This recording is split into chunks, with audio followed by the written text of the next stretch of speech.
తెలంగాణలో కాంగ్రెస్ ప్రభుత్వం ఏర్పాటు కాబోతుంది. తెలంగాణ సీఎం రేవంత్ ప్రమాణ స్వీకారానికి సిద్ధమవుతున్నారు.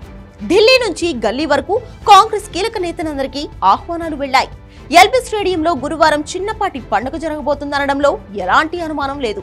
రేవంత్ కు సీఎం పదవి ఇవ్వడంతో సీనియర్ల రియాక్షన్ ఏంటి?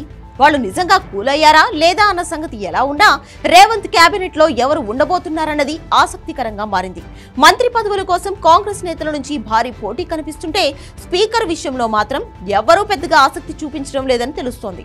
మాకొద్దంటే మాకొద్దని అందరూ దూరం జరుగుతున్నారనే ప్రచారం జరుగుతోంది. దీంతో కాంగ్రెస్ ప్రభుత్వంలో స్పీకర్ పదవి దక్కేది ఎవరికి అనే చర్చ జోరుగా సాగుతుంది. స్పీకర్ పదవి ప్రచారంలో తుమ్మల నాగేశ్వరరావు, దామోదర రాజనరసింహ, దుద్దిళ్ల శ్రీధర్ బాబు పేరు బలంగా వినిపిస్తోంది. అయితే శ్రీధర్ బాబు, రాజనరసింహ తమకు స్పీకర్ వద్దంటే వద్దు అని క్లియర్ కట్ గా చెప్పేస్తున్నారు.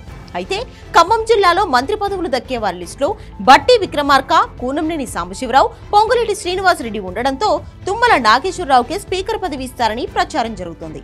ముఖ్యమంత్రి ఎవరనే అంశాన్ని కాంగ్రెస్ అధిష్టానం తేల్చేసింది. మంత్రుల పేర్లను కూడా దాదాపు ఫైనల్ చేసింది. గురువారం రేవంత్ రెడ్డితో పాటు మంత్రులు కూడా ప్రమాణ స్వీకారం చేయనున్నారు. స్పీకర్ పదవి విషయంలోనే తేడా వస్తుంది. ఈ పదవిని స్వీకరించేందుకు ఎవ్వరూ ముందుకు రాకపోవడంతో ఏం చేయాలనే ఆలోచనలో పడ్డారు కాంగ్రెస్ నేతలు. దీంతో ఈ పదవి ఎవరిని వరిస్తుందన్నది ఆసక్తికరంగా మారింది.